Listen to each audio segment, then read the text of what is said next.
एक गांव में दो बहनें रहा करती थीं, सोनम और सुजाता। सोनम के कम पढ़े लिखे होने के कारण सोनम का विवाह एक गरीब परिवार में हुआ। वहीं सुजाता की सुंदरता पर रीझ कर एक अमीर व्यक्ति ने उससे विवाह किया। अपनी सुंदरता का घमंड तो सुजाता को पहले ही से था। विवाह के बाद उसे दौलत का भी घमंड हो गया। दोनों बहनें आसपास ही रहा करती थीं। जब भी मौका मिलता सुजाता सोनम को उसकी गरीबी के कारण नीचा दिखाने की कोशिश करती। अरे सोनम, तुझे पता है अभी अभी मेरे पति ने मुझे सोने का हार दिलाया और तुम्हारे खेत के पास वाला जो खेत है वो भी हम खरीद रहे हैं। तुमने तो शादी के बाद कुछ भी नहीं खरीदा होगा, मगर कर भी क्या सकते हैं। तुम्हारे पति के तो खाने के ठिकाने नहीं है, वो तुम्हें क्या खरीद कर देगा। सोनम को बुरा तो लगता किंतु वह मन महसूस कर रह जाती। सोनम के दिन बड़ी तंगहाली में गुजर रहे थे। 2 वक्त की रोटी भी बड़ी मुश्किल से जुट पाती थी। कई बार सुजाता से मदद की गुहार की। अरे सुजाता बहन, आज हमारे घर पर अन्न का एक दाना भी नहीं है। ऐसे में मेरे पति जमींदार के घर पर गए, मगर जमींदार ने पैसे देने से इनकार कर दिया। तो सुजाता बहन, आज तुम थोड़े पैसे की मदद कर दो। फसल बिकते ही हम तुम्हारे पैसे लौटा देंगे। अरे बहन, तू आज पैसे मांगने आई है? अगर तू कल पैसे मांगने आती तो मैं तुझे थोड़े बहुत पैसे दे भी देती। मैंने तुझे बताया था ना, तुम्हारे खेत के पास वाला खेत जो हम खरीद रहे हैं, तो आज सुबह सुबह मेरे पति घर में जितने भी पैसे थे सभी लेकर चले गए। घर में आज पैसे नहीं हैं। किंतु सुजाता ने कभी उसकी कोई मदद नहीं की।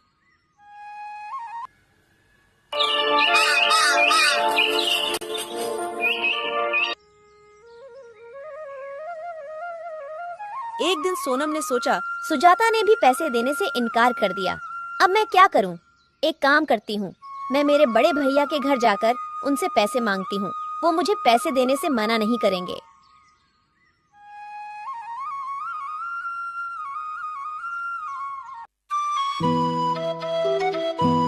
आगे बढ़ने पर उसे एक बूढ़े बाबा दिखाई पड़े। अरे बाबा, इतनी गर्मी में आप ये भारी मटका लेकर कहाँ जा रहे हो? कहीं नहीं बेटी, बस ये पास वाले गांव में मेरा घर है, वहीं ये पानी का मटका लेकर जा रहा हूँ। अच्छा, मैं भी गांव की ओर जा रही हूँ। लाओ अपना ये मटका मुझे दे दो। नहीं बेटी नहीं, मैं तो ले जाऊंगा ये मटका। तू क्यों तकलीफ उठाती है? अरे बाबा, मैं भी तो तुम्हारी बेटी जैसी हूँ। लाओ, दे दो मुझे ये मटका। मटका ले लिया। दोनों साथ साथ गांव पहुँचे। सोनम ने बूढ़े बाबा के घर तक मटका छोड़ दिया। ठीक है बाबा, अब मैं चलती हूँ। और अपने भाई के घर पहुँच गई, मगर उस समय भाई घर पर नहीं था। अरे भाभी, भैया कहाँ पर हैं? वो अभी घर पर नहीं है। अरे मुझे भैया से जरूरी काम था। क्या काम है, मुझसे कहो। अरे भाभी, मैं क्या बताऊँ, अभी हमारे घर के हालात बहुत खराब हैं। हमारे पास 2 वक्त के खाने के भी पैसे नहीं हैं। तो इसमें हम क्या कर सकते हैं? हमारे पास कोई पैसों का पेड़ है जिसमें से पैसे तोड़कर तुम्हें हम दे दें। हमारे पास अभी पैसे नहीं हैं। ठीक है, पैसे मांगने के अलावा कोई काम हो तो बताओ, वरना यहाँ से जाओ। ठीक है भाभी, मैं चलती हूँ। भाभी ने उसे घर से भगा दिया। दुखी होकर वह अपने गांव वापस लौटने लगी। अरे बेटी, इधर आओ।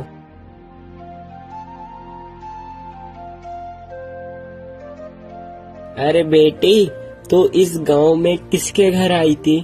अरे बाबा, मैं वो अपने भैया के घर पर उनसे मदद मांगने आई। मगर सोनम ने अपनी पूरी कहानी बाबा को बताई।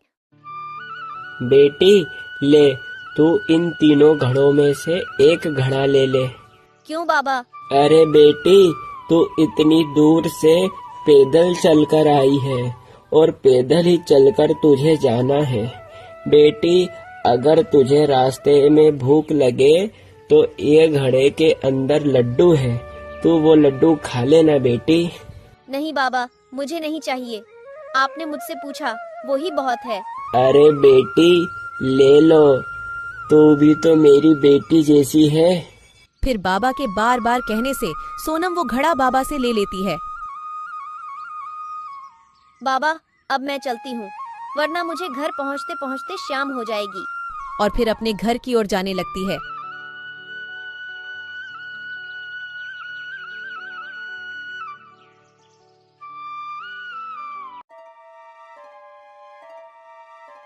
अरे सोनम, आज तुम अपने बड़े भैया के घर गई थी, तुम्हारे भैया ने अपनी कुछ मदद करी? मैं वहाँ गई थी, मगर भैया तो घर पर नहीं थे और भाभी ने तो मुझे घर से भगा दिया। अच्छा, इसका मतलब आज भी अपन दोनों को भूखा रहना पड़ेगा।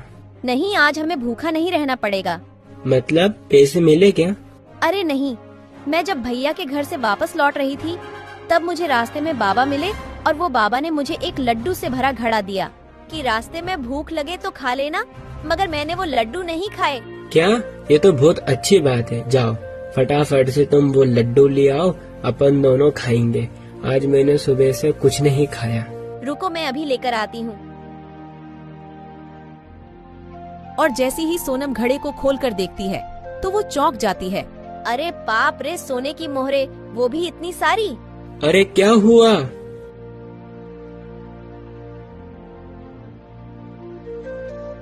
अरे बाप रे बाप, इतनी सारी सोने की मोहरे। तुम्हें ये घड़ा किसने दिया? मैं सच कह रही हूँ, मुझे ये घड़ा एक बाबा ने ही दिया। अरे बाप रे बाप, भाग्यवान। मुझे तो अपनी आंखों पर विश्वास नहीं हो रहा। मुझे लगता है कि ऊपर वाले ने अपनी सुन ली। तुम सच बोल रहे हो, मुझे तो विश्वास ही नहीं हो रहा है। सोनम और उसके पति की खुशी का कोई ठिकाना नहीं था। फिर वो दोनों ने गांव में खेती के योग्य एक जमीन खरीदी। सोनम की तरक्की देखकर सुजाता को बहुत जलन हो रही थी। वो अपने पति से कहती है, अरे सुनो जी, ये मेरी बहन इतनी पैसे वाली कैसे बन गई? उसके पास इतना धन कहाँ से आया? कुछ दिन पहले तो ये मेरी बहन भिखारी जैसे अपने घर पर भीख मांगने आई थी और अब तो हमसे भी ज्यादा पैसे वाली हो गई। हाँ, मैं भी वो ही सोच रहा हूँ।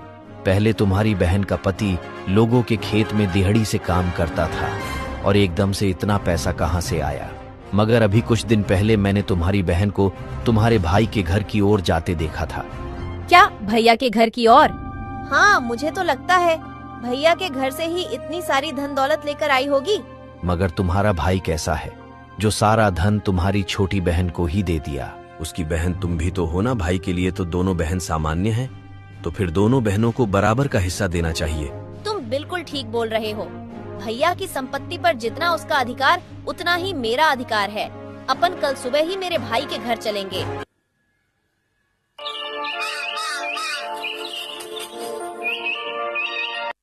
फिर वो दोनों सुबह सुबह अपने बड़े भैया के घर उनसे मिलने जाते हैं।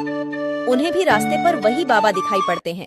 अरे बेटी, तुम जरा ये मटके को उठाकर मेरे कंधे पर रख दोगी क्या बेटी? क्या तुम अपना काम खुद नहीं कर सकते हो क्या? मैं बूढ़ा हो गया हूँ बेटी, मुझसे ज्यादा वजन नहीं उठता, तो कृपया करके बेटी बस तुम ये मटके को मेरे कंधे पर रख दो बेटी। बेटी रख दो। तो क्या हमसे पूछकर बुढ़ा हुआ था? खुद ही तो बुढ़ा हुआ है। अरे भाग्यवान, तुम भी कहाँ इस बुढ़े की बातों में आ रही हो? जल्दी जल्दी चलो, हम घर पहुँचने ही वाले हैं। मगर सुजाता ने उन बाबा की कोई मदद नहीं की। वह उसके भाई के घर पहुंच जाती है। अरे भैया, भाभी, अभी कुछ दिन पहले छोटी बहन सोनम यहाँ पर आई थी क्या? हाँ सुजाता, थोड़े दिन पहले सोनम आई थी, मगर मैं उससे नहीं मिला। जब वो घर आई थी मैं बाहर शहर था, उससे केवल तुम्हारी भाभी ही मिली। भाभी, तुमने उसे कुछ दिया था क्या? नहीं, मैंने तो उसे कुछ भी नहीं दिया। हमारे पास कुछ होगा तो ही तो उसे देंगे। अच्छा, इसका मतलब आपने उसे कुछ नहीं दिया। ठीक है भैया, हम चलते हैं। अरे अभी तो तुम दोनों आए हो और इतनी जल्दी जा भी रहे हो, खाना तो खाकर जाओ।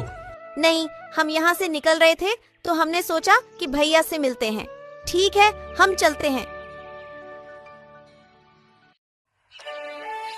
अरे भैया ने तो उसको कुछ भी नहीं दिया, तो फिर उसे इतना सारा धन माया फिर कहाँ से मिला? मैं भी वही सोच रहा हूँ। इतनी धूप में चलने के बाद मुझे बहुत जोर की प्यास लग रही है। तुम्हें भैया के घर पर प्यास नहीं लगी क्या? तुम जाकर कहीं से जल्दी से पानी लेकर आओ, मुझे चक्कर जैसा लग रहा है। अरे जब मुझे प्यास नहीं लग रही थी, अब मुझे बहुत जोर से प्यास लग रही है। उन्हें एक झोपड़ी दिखती है। वह झोपड़ी उन्हीं बाबा की थी। क्या हुआ बेटा, मेरे घर की तरफ कैसे आना हुआ? बाबा, एक लोटा पानी मिल सकता है क्या? क्यों नहीं बेटी, आओ आओ मेरे घर के अंदर आओ। बाबा, हमने तो तुम्हारी मदद करने से इनकार कर दिया था, तो भी तुमने हमें पानी दिया है। तो क्या हुआ बेटी, वो तुम्हारा कर्म था, ये मेरा कर्म है। और बेटी, तुम दोनों को मैंने इस गांव में पहली बार देखा। तुम दोनों इस गांव में किसके घर आए हो? अरे बाबा, इस गांव में मेरे बड़े भैया रहते हैं, उनसे मिलने हम इस गांव में आए हैं। अच्छा बेटी, तुम वो हरिया की बहन हो ना? बेटी, तुम्हारी एक और भी बहन है ना, जो थोड़े दिन पहले तुम्हारे भाई से मिलने आई थी? बाबा, वहाँ थोड़े दिन पहले भैया से मिलने आई थी, मगर बाबा तुम्हें कैसे पता? अरे बेटी, जिस जगह तुम मुझे आज मिली थी, थोड़े दिन पहले तुम्हारी बहन भी मुझे वहीं मिली थी। उस बेचारी बच्ची ने मेरा मटका मुझसे लेकर मेरे झोपड़ी तक छोड़ा मुझे। मगर बाबा, तुम्हें पता है, जब से मेरी बहन भैया के घर से होकर आई है, जब से उसके पास में खूब धन दौलत हो गई है। बताता हूँ बेटी, बताता हूँ। उस बच्ची के पास जितनी भी धन दौलत आई है, वो उसके अच्छे कर्म और अच्छी नियत के कारण उसे प्राप्त हुई है। बाबा, मुझे तुम्हारी बात कुछ समझ नहीं आ रही। और मेरी बहन के ऐसे क्या अच्छे कर्म हैं जो उसे इतना धन मिल गया? कर्म और नियत अच्छी होने से ही धनवान कैसे हो सकते हैं? बाबा, तुम कैसी बात कर रहे हो? बताता हूँ बेटी, बताता हूँ, सब बताता हूँ बेटी। यहाँ पर जितने भी ये घड़े रखे हैं, ये कोई साधारण घड़े नहीं है। ये घड़े मनुष्य के कर्मों और मनुष्य की अच्छी नियत के परिणाम देने वाले घड़े हैं। क्या इंसान के कर्मों का घड़ा ये कैसा खड़ा है? बाबा, मैं तुम्हारी बात अच्छे से समझ गई। यह कर्मों के घड़े हैं। अपना जैसा कर्म होगा, इस घड़े में से अपने कर्मों के अनुसार फल मिलेगा। ठीक कहा बेटी, बिल्कुल ठीक कहा। बाबा, आपको विपत्ति ना हो तो एक घड़ा क्या हमें आप दे सकते हैं? हम भी हमारा कर्म अजमा कर देखते हैं। क्यों नहीं बेटी, क्यों नहीं, ले लो। तुम भी एक घड़ा ले लो, तुम भी अपने कर्म और अपनी नियत का फल पाओ।